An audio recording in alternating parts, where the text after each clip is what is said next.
नमस्कार, मैं हूं अर्चना। आप देख रहे हैं प्राइम टीवी। वक्त हो गया है हर शहर प्राइम रिपोर्टर का। उत्तर प्रदेश के उपचुनाव के साथ ही मुख्यमंत्री योगी आदित्यनाथ महाराष्ट्र और झारखंड विधानसभा चुनाव में भी ताबड़तोड़ रैलियां कर भाजपा के पक्ष में माहौल बना रहे हैं। यही वजह है कि विपक्ष की टेंशन और ज्यादा बढ़ती नजर आ रही है। इसी के चलते आज सीएम योगी आदित्यनाथ महाराष्ट्र में 3 जगह पर जनसभा को संबोधित करेंगे। कारंजा, उल्लासनगर, मीरा भाईंदर में सीएम योगी आदित्यनाथ की आज जनसभाएं होंगी, जहां भाजपा के लिए वो वोट की अपील करेंगे। बता दें कि भाजपा की तरफ से इस बार सीएम योगी आदित्यनाथ ने चुनाव प्रचार की सभी दारोमदार अपने कंधों पर उठा रखा है, जिसको लेकर आज महाराष्ट्र में 3 जगह पे जनसभा करेंगे। 2:50 पर पहुंचेंगे भाईंदर अपनी रैली के लिए। सीएम योगी आदित्यनाथ वहां पे भाजपा प्रत्याशी के लिए वोट की अपील करेंगे महाराष्ट्र की जनता से।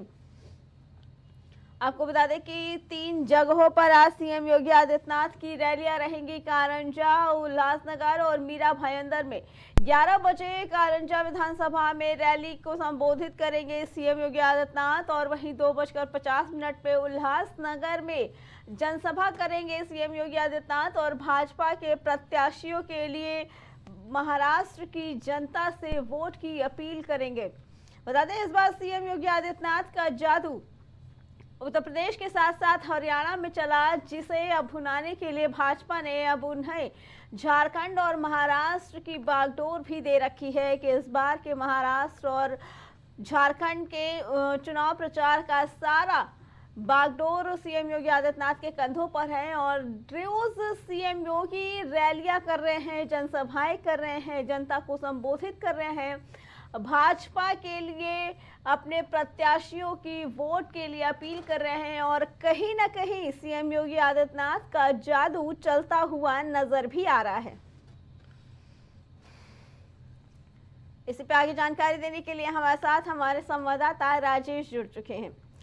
राजेश, महाराष्ट्र में आज सीएम योगी आदित्यनाथ की 3 रैलियां, क्या कहना है इसके बारे में? किस तरह की तैयारियां की गई हैं? राजेश, आपको आवाज आ रही? अर्चना, अगर बात करें योगी आदित्यनाथ की, तो लगातार योगी आदित्यनाथ स्टार प्रचारक के रूप में प्रचार कर रहे हैं। अगर बात करें महाराष्ट्र विधानसभा चुनाव की, तो महाराष्ट्र विधानसभा के चुनाव में योगी आदित्यनाथ ताबड़तोड़ रैलियां कर रहे हैं। अभी अगर कल की बात करें तो कल भी योगी आदित्यनाथ की रैलियां थी महाराष्ट्र में, और आज फिर 3 रैलियां करते हुए योगी आदित्यनाथ नजर आएंगे महाराष्ट्र में। राजेश, भाजपा ने सीएम योगी पे जो विश्वास दिखाया है, क्या लगता है कि उत्तर प्रदेश और हरियाणा के बाद झारखंड और महाराष्ट्र में भी वही जादू चल पाएगा योगी आदित्यनाथ का? बिल्कुल अर्चना, जिस तरीके से योगी आदित्यनाथ लगातार सुर्खियों में बने हुए, अगर हरियाणा की बात करें तो हरियाणा में भी सुर्खियों में बने हुए थे, और तमाम सारे ऐसे बयान दिए जिसकी वजह से हरियाणा में भी बीजेपी की सरकार बन गई। वहीं अगर बात करें महाराष्ट्र और झारखंड की, महाराष्ट्र और झारखंड में भी योगी आदित्यनाथ की ताबड़तोड़ रैलियां हो रही है, और ताबड़तोड़ उनके जो बयान है, उनकी जो बातें हैं, वो सनातन को लेकर लगातार हो रही है। जाहिर सी बात है कि योगी आदित्यनाथ जो है, अब कहीं कहीं देखा जाए तो योगी आदित्यनाथ की छवि महाराष्ट्र और झारखंड में भी देखने के लिए मिल सकती है। राजेश, योगी आदित्यनाथ की जो रैलियां हैं और उनके जो भाषण हैं, जनता के साथ साथ विपक्ष पर भी वो काफी गहरा असर डाल रही है, क्या कहना है इसके बारे में? बिल्कुल सही है। जिस तरीके से योगी आदित्यनाथ लगातार प्रचार प्रसार कर रहे हैं, तो कहीं न कहीं देखा जाए विपक्ष पर हमला करते हुए नजर आते हैं। तो वहीं अगर बात करें योगी आदित्यनाथ की, तो योगी आदित्यनाथ अब विपक्ष पे हमला करने के साथ साथ में महाराष्ट्र की जनता को लुभाने की पूरी तरीके से कोशिश कर रहे हैं। जी राजेश, इस बार भाजपा की तरफ से काफी लोग प्रचार प्रसार में जुटे हैं, स्टार प्रचारक जुटे हुए हैं, लेकिन जो सबसे ज्यादा चर्चा में है योगी आदित्यनाथ, ऐसा क्यों? किसी टेक्निकल खराबी की वजह से हमारा संपर्क टूट गया है, हम फिर जुड़ेंगे। फिलहाल आपको बता दें कि सीएम योगी आदित्यनाथ की आज 3 जनसभाएं होंगी महाराष्ट्र में, और जनता को अपील करेंगे भाजपा प्रत्याशी के वोट के लिए।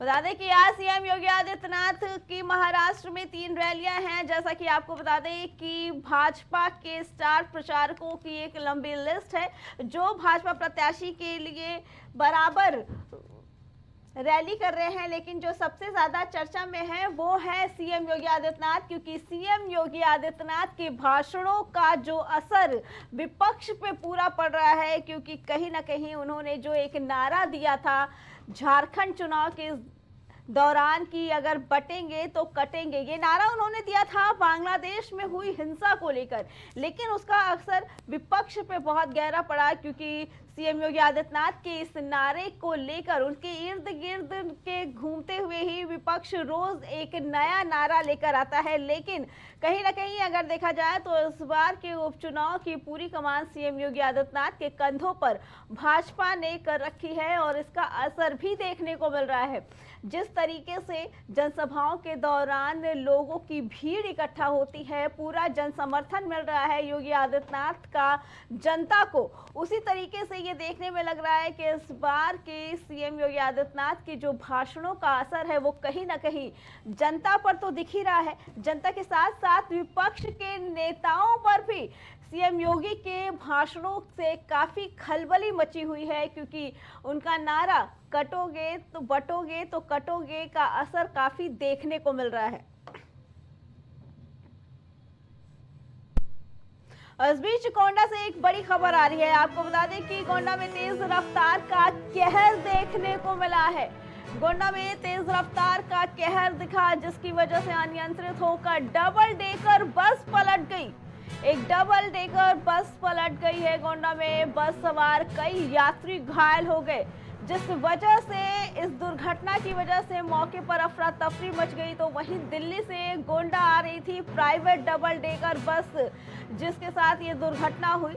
कोतवाली करनैलगंज क्षेत्र का ये मामला बताया जा रहा है। करनैलगंज क्षेत्र के पास तेज रफ्तार का कहर देखने को मिला, जहां एक डबल डेकर बस अचानक पलट गई और इसमें कई यात्री घायल हो गए। बता दें फिलहाल मौके पर अफरा तफरी मची है, तो वही बस सवार घायलों को अस्पताल भेजा गया है इलाज के लिए। बताया गया कि दिल्ली से गोंडा आ रही थी प्राइवेट डबल डेकर बस, जो अनियंत्रित होकर गिर पई। इसी पे आगे जानकारी देने के लिए गोंडा से हमारे संवाददाता भूपेंद्र हमारे साथ जुड़ चुके हैं। भूपेंद्र, क्या स्थिति है और किस वजह से ये हादसा हुआ, क्या कोई जानकारी मिल पाई है? देखिए, बिल्कुल ये जो बस आ रही थी ये दिल्ली से आ रही थी और दिल्ली से आते वक्त जो सूत्रों के हवाले से जानकारी मिली है कि ये जब जरवल रोड के क्रॉस की उसके बाद ड्राइवर को नींद आ गई और उसके बाद आकर जो है बरगदी मोड़ के आगे ये पड़ता है कटरा सवाजपुर गुमटी, उसी के पास बस खाई में जाकर घुस जाती है, जिसमें जो लोग सवार होते हैं उनमें अफरा तफरी मच जाती है, जिसमें 5 लोगों को चोट आई है। 3 लोगों को प्राथमिक उपचार के बाद घर भेज दिया गया है, वहीं 2 लोगों को जिला अस्पताल के लिए रेफर कर दिया गया है। सूत्रों के हवाले से बताया ये जा रहा है कि जो ड्राइवर था वो नींद में आ गया था, उसी के वजह से ये बड़ा हादसा हुआ है। फिलहाल किसी अनहोनी का शिकार नहीं हुआ है, लेकिन जिस तरीके से डबल डेकर की बस पलटी है, लोगों का कहना है जिस तरीके से ओवरलोडिंग थी और ओवरलोडिंग के बाद ड्राइवर को नींद भी आ गई थी, उसके बाद तेज रफ्तार का भी कहर देखने को मिला है। उपेंद्र, क्या मौका स्थिति पे है वहां जगह पे पुलिस प्रशासन की तरफ से कोई पहुंचा है, उनका क्या कहना है इस मामले को? देखिए, बिल्कुल जो स्थानीय पुलिस है, जो कर्नलगंज पुलिस थी और भभुआ चौकी की पुलिस थी, वो स्थानीय चौकी के इंचार्ज वो तुरंत अपने जो है साथियों के साथ मौके पर पहुंचे और जो लोग घायल हुए थे उनको उपचार के लिए जो है सीएचसी के लिए भेजा गया। वहीं 2 लोगों को गोंडा जिला अस्पताल के रेफर कर दिया गया। फिलहाल पुलिस फोर्स मौके पर मौजूद है और राहत कार्य बचाव जारी है। भूपेंद्र, जो डबल डेकर बस थी उसमें कितने यात्री सवार थे और कितने लोगों को चोटें आई हैं, क्या इसकी जानकारी मिल पाई है?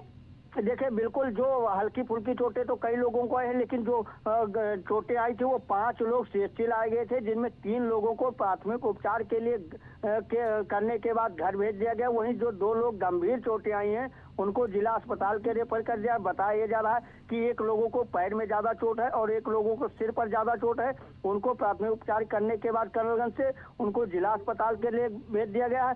और जो बस में सवार थे वो लगभग 50 से ज्यादा सवारियां बस में थी। जब ये हादसा हुआ है, जिस समय ये बस जो है खाई में गई है, उस समय अगर देखा जाए तो बस में जो यात्री सवार थे उनमें अफरा तफरी मच गई थी।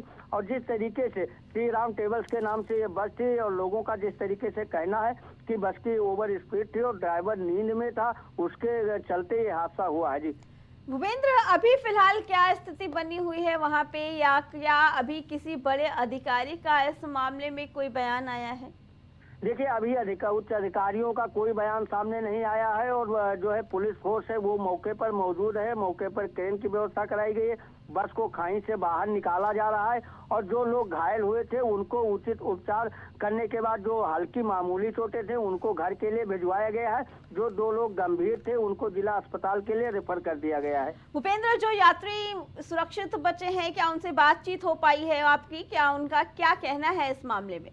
देखिए, यात्रियों का साफ तौर पर कहना है कि जिस तरीके से जो है बस खाई में जाकर घुसी है, अगर देखा जाए तो जो यात्री कह रहे हैं, जो यात्री के बताने के हिसाब से कि ड्राइवर के नींद आ जाने के कारण से ये हादसा हुआ है। जी भूपेंद्र, आपका बहुत बहुत धन्यवाद। तो गोंडा में ये तेज रफ्तार की वजह से डबल डेकर बस पलट गई, जिसमें कुछ यात्रियों को चोटें भी आई हैं।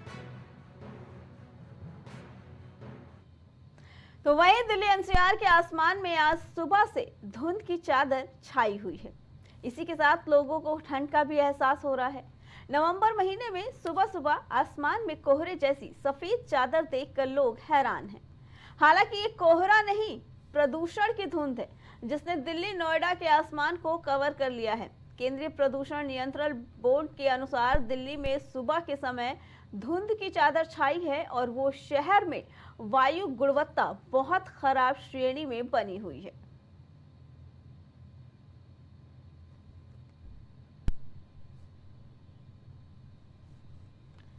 बता दें कि दिल्ली में इस वक्त सुबह के समय स्मॉग छाया रहता है, तो वहीं लोगों का ये कहना है कि वो ठंड की वजह से धुंध है, लेकिन मौसम विभाग की माने तो वो ठंड की धुंध नहीं है, वो स्मॉग है जो खराब एक्यूआई पहुंच गया है इस स्तर पर, उसकी वजह से है। ये प्रदूषण की एक चादर है जिसने दिल्ली एनसीआर को घेर रखा है और ये स्वास्थ्य के लिए काफी हानिकारक है, क्योंकि इसकी वजह से लोगों को सांस लेने में दिक्कत हो रही है और भी कई तरह की बीमारियां होने का खतरा है। ऐसे में शासन प्रशासन ने जनता को अलर्ट किया है, ये हिदायत दी है कि वो घरों पे रहे, ज्यादा बाहर ना निकले और हो सके तो मास्क जरूर पहने, बिना मास्क के बाहर ना निकले, क्योंकि इस वक्त जो स्थिति है दिल्ली एनसीआर की वो बेहद खराब श्रेणी में है, क्योंकि जो एक्यूआई का स्तर है वो बहुत खराब स्तर पे पहुंच चुका है और जिसकी वजह से प्रदूषण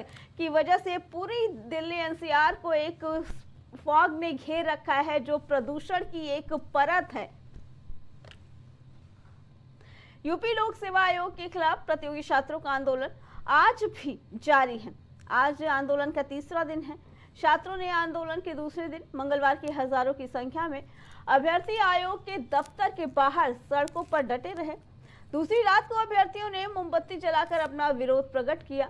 एक साथ हजारों अभ्यर्थियों ने मोमबत्तियां जलाई और छात्रों ने मोमबत्ती जलाकर अनूठे अंदाज में अपना विरोध जताया। साथ ही मांग पूरी हुए बिना आंदोलन को वापस लेने से मना कर दिया। प्रतियोगी छात्र 1 डे 1 शिफ्ट एग्जाम और नॉर्मलाइजेशन प्रक्रिया खत्म करने की मांग कर रहे हैं। प्रतियोगी छात्रों का कहना है कि जब तक आयोग लिखित आश्वासन नहीं दे देता तब तक उनका ये आंदोलन इसी तरह जारी रहेगा।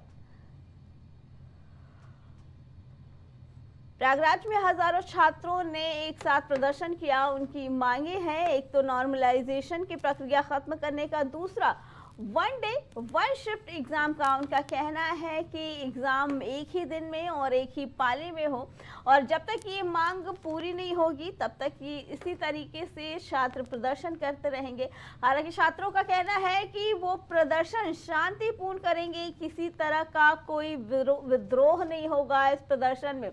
बता दें कि पहले दिन जब छात्रों ने प्रदर्शन चालू किया था तो शांतिपूर्ण था, लेकिन छात्र भारी संख्या में पहुंचे, जिसकी वजह से भीड़ को नियंत्रित करने के लिए पुलिस को उस पर लाठीचार्ज करना पड़ा, जो काफी सुर्खियों में आया, जिसको लेकर विपक्ष के लोगों ने काफी सवाल खड़े किए भाजपा सरकार को। लेकिन उसके बाद स्थिति साधारण हुई, पुलिस ने स्थिति पे कंट्रोल किया और छात्र शांतिपूर्ण अपना विरोध प्रदर्शन कर रहे हैं। छात्रों का कहना है कि जब तक हमारी मांगे पूरी नहीं होंगी तब तक ये विरोध प्रदर्शन चालू रहेगा। इसी पे आगे जानकारी देने के लिए हमारे साथ हमारे संवाददाता आशीष जुड़ चुके हैं।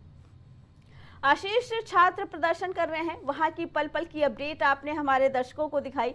हम जानना चाहेंगे, आज तीसरा दिन है, आज क्या माहौल है वहां पे? देखिए अर्चना, जिस तरीके से बता दें, उत्तर प्रदेश लोकसभा आयोग पर जिस तरीके से अभ्यर्थी सोमवार से लगभग परसों जिस तरीके से वहां पहुंचते हैं और अपनी मांगों को लेकर प्रोटेस्ट करना चालू करते हैं, उसका आज तीसरा दिन है। अगर बात करें तो जिस तरीके से आज का माहौल भी देखने को अगर यही मिल रहा है कि जब तक उनके साफ तौर पर छात्र पीछे हटने को तैयार नहीं है, उनका साफ तौर पर यही कहना है कि जब तक हमारी दोनों मांगे पूरी नहीं होंगी तो वो कहीं ना कहीं ये इस प्रोटेस्ट को निश्चित कालीन तक तब तक चलाते रहेंगे जब तक हमारी मांगे पूरी नहीं होगी। तो अब ये देखने वाली बात है कि कब तक ये इनकी बातें सामने आती है कि इनकी बात को मानो होते हैं कि नहीं। और जो कि अगर बात किया जाए, अगर कल की बात किया जाए तो तमाम, चाहे जिले के कमिश्नर हो, चाहे डीएम हो या आयोग के सचिव, तमाम लोगों ने जाके इनके बीच में जाके बात भी करी, लेकिन कहीं ना कहीं जो बात रखी जा रही है वो कही जा रही है, तो लेकिन छात्र उसको मानने को कहीं ना कहीं से तैयार नहीं है। उनका साफ तौर पर यही कहना है कि जो नॉर्मलाइजेशन है उसको हटाया जाए, साथ ही साथ ये 1 डे 1 शिफ्ट इसको जो एग्जाम है उसको किया जाए, ना कि 2 दिन किया जाए, ना इसकी शिफ्टिंग चेंज किया जाए। जी, कल अधिकारियों ने बात करने की कोशिश की थी लेकिन कोई नतीजा नहीं निकल पाया था। क्या उसके बाद फिर किसी अधिकारी की तरफ से इस पे कोई बयान आया है या छात्रों से बात करने की कोशिश की गई है? देखिए, अगर बात किया जाए तो जिस तरीके से अगर पीसीएस की बात किया जाए, पीसीएस प्रारंभिक परीक्षा की, तो 7 और 8 दिसंबर को वो तय करी गई है और साफ तौर पे अभी उसके तरफ से कोई बदलाव ऐसा नहीं है कि जो कि अभी छात्रों के बीच में भी ये बात रखी गई थी, उसमें कोई तरीके से बदलाव नहीं। कहीं ना कहीं उसको देखते हुए भी छात्रों में और नाराजगी है, क्योंकि बात किया जाए क्योंकि कई ऐसे छात्र हैं कि जो परीक्षा देंगे, पर लेकिन जिस तरीके से यहाँ पे प्रोटेस्ट कर रहे हैं, उनका यही साफ तौर पर कहना, जब तक हमारी बातें नहीं रखी जाएगी, हमारी बातों को नहीं माना जाएगा, तब तक हम ये प्रोटेस्ट करते रहेंगे। और लेकिन जिस तरीके से अगर बात करें अधिकारियों के तौर पे, तो उन्होंने कई बार इनको समझाने की कोशिश की, कई स्तर से समझाने की कोशिश की, कई बार स्पीकर के माध्यम से, कई तरीके के माध्यम से इनको लोग को कहने की कई बार कहा गया कि जिस तरीके से अगर आप लोग की जो नॉर्मलाइजेशन की बात कही जा रही है तो वो कहीं ना कहीं आप लोग की सुविधा के लिए है, जिससे छात्र जो कहीं ना कहीं से जो बात कही जाती थी नकल के लिए या और भी तमाम जो दिक्कतें आती थी छात्रों को, तो उनको कहीं ना कहीं इस नॉर्मलाइजेशन से कहीं ना कहीं जो काफी फायदा मिलेगा। तो ये आधिकारिक तौर पे अगर बात किया जाए तो कई बार ऐसी बातें आती हैं सामने, पर लेकिन छात्रों का साफ तौर पे यही कहना है कि हम तभी मानेंगे जब तक ये हटाया नहीं जाएगा। जी आशीष, लेकिन अभ्यर्थियों की जो मांगे हैं जिसे लेकर प्रदर्शन कर रहे हैं, अब कहीं ना कहीं वो एक राजनीतिक रूप लेता जा रहा है, ये कहाँ तक सही है? देखिए, कहीं ना कहीं देखिए विपक्ष, क्योंकि चुनाव का भी टाइम है, उपचुनाव है, विधानसभा का उपचुनाव है, तो कहीं ना कहीं जिस तरीके से अगर राजनीति की बात किया जाए तो चाहे सपा के सुप्रीमो अखिलेश यादव की बात कर ले या मायावती की बात कर ले, तो तमाम लोगों का यही कई बयान ऐसे सामने आए कि सरकार जो छात्र हैं उनके कहीं ना कहीं जो विरोधी है, जो उनका पक्ष है वो नहीं रख रही है, कहीं ना कहीं साफ जो उनकी बातें कही जा रही है वो सही है। तो कई ऐसे तमाम ऐसे ट्वीट किए गए जाते हैं सरकार, क्योंकि विपक्ष घेरने की कोशिश कर रही है, क्योंकि चुनाव भी है, तो उसको कहीं ना कहीं ये पूरी बातों को लेकर विपक्ष सामने आ रहा है, कहीं जिससे उसको कहीं ना जिस तरीके से ये चुनाव है उसका कहीं ना ये फायदा उठाना की भी कोशिश की जा रही है। जी आशीष, आपका बहुत बहुत धन्यवाद।